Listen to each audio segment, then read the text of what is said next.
फैसला हुआ था कि 19 मोर्चे तक माल था 1 किलो के पैसे होंगे ही सेलर वाला, तो 19 तक हो गई थी। हमने सेलर वाला से रिक्वेस्ट कर ली थी भाई 1 किलो तुम छोड़ दो, 20 मोर्चे तक जिम्मेदार की गिरी उठा लो अपना मसला। तो गवर्नमेंट किसी का उस फैसले को अगले दिन प्रत्यक्ष को प्रमाण की जरूरत नहीं। आप किसी भी मंडी में चले जाएं, ऐसे सुनहरे ढेर हर जगह लगे हुए हैं और किसान परेशान खड़ा है। 10-10 दिन से फसलें यहाँ पड़ी हैं। मॉइस्चर जो 20 से ऊपर आया था आज वो 14 तक पहुँच चुका है। यहीं पे चावल निकल चुका है और किसी को नहीं पता इस फसल का क्या अंजाम होगा, किसान का क्या अंजाम होगा, क्या रहेगा ये प्रकरण। तो ये सरकार के दावे हमेशा की तरह जो है जुमले हैं, बातों का एक जाल है, लेकिन असलियत यह है कि किसान का आज बुरा हाल हो चुका है। क्या अगली आने वाली 5 तारीख को हम एक डिस्ट्रिक्ट लेवल का डीसी के बाहर धरना प्रदर्शन करेंगे।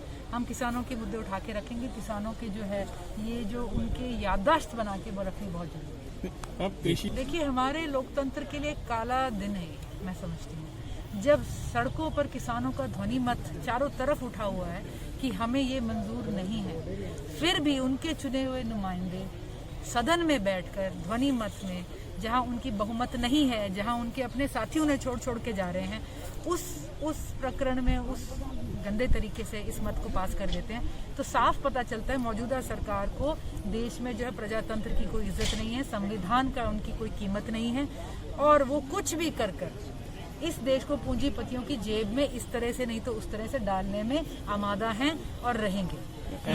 एमएसपी की घोषणा किसानों का विरोध है क्या? उनका हमेशा का स्टाइल है जी। जैसे कोई चुनाव आएगा, कोई चुनौती आएगी, उन्होंने नौकरियां निकाल देनी है, 2000 रुपए अकाउंट में डाल देने हैं, पीले कार्ड के सर्वे हो जाने हैं, कुछ छतें मिल जानी है।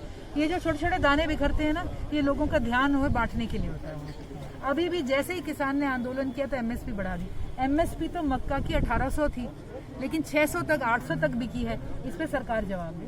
हम कह रहे हैं निर्धारित नहीं करनी, सुनिश्चित करनी है।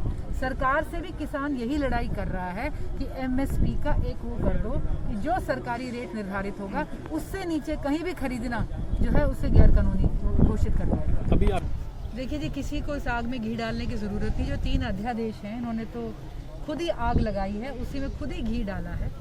तो बाकी ये जो बात रही कि क्या वो सेम ट्रैक्टर था, ये सेम नहीं, मैं इसके बारे में ऐसे कमेंट नहीं कर पाऊंगी। आपकी बात अभी हमने जो सुनी है और ये करने की शायद कोई ज़रूरत नहीं होगी। आज तो किसान खुद जहर खा रहे हैं बाहर आकर, खुद ही आंदोलित हैं। तो तरीका अपने हक पाने का एक प्रजातंत्र में राजनीति ही होगी। सत्ता में अपनी सरकार जब लोग बिठाएंगे तभी उनकी बात बनेगी। और ये करने के लिए आज उन्हें अगर सवाल पूछना पड़ रहा है, अपना विरोध जाहिर करना पड़ रहा है इस सरकार को, तो वो जो भी उसको तरीका होगा उससे करेंगे। लोकल जो यहाँ पे मुद्दे रहे, उन्होंने जैसे हमें ये ढेरियाँ दिखाई हैं, आप यूं ही नज़र मारेंगे तो 50% ऑलमोस्ट 40% इस ढेरी में चावल उससे छिलके से अलग होकर निकल चुका है ऑलरेडी। इसका मतलब मॉइस्चर बहुत नीचे जा चुका है। वो कह रहे हैं शेलर अब इसे नहीं खरीदेगा, आड़ती खरीद के किसी शेलर को देगा। कल शेलर ने रिजेक्ट कर दिया इस बात को, तो वहाँ से वो खामियाजा कौन भुगतेगा? सरकार ने इतनी टाइट कंडीशंस कर दी हैं कि उसमें कोई मार्जिन नहीं रहा है इधर का या उधर का। और सरकार जिस तरह की बंदिशें और डिले करती जा रही है, अब जब ये जीरी आई होगी तो शायद 20 मॉइस्चर होगा इसके अंदर, वो 18 पे नहीं बिकी, 15 पे नहीं बिकी। आज जिस हालत में खड़ी वो बिकने लायक नहीं है।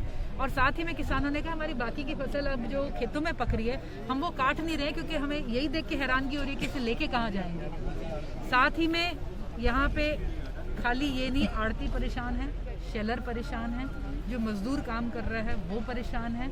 और सरकार ने जो बातें घुमा के डिले करके, किसान का जो काम है ना बड़ा छोटा होता है, छोटी सी खिड़की होती है उसके पास। फसल काटी है, उसे निकालनी है, हाथ फ्री करने, अगली फसल में से लगना है। अब यहाँ बरसात हो जाए तो ये खराब हो जाएगी, 2 दिन की फालतू धूप लग जाए तो ये खराब हो जाएगी। तो सरकार ने किसान तो मार ही दिया है। वो हर तरफ से यूँ लेके जा रहे हैं भी कल ये मंडी से पीछे आसानी से छुड़वा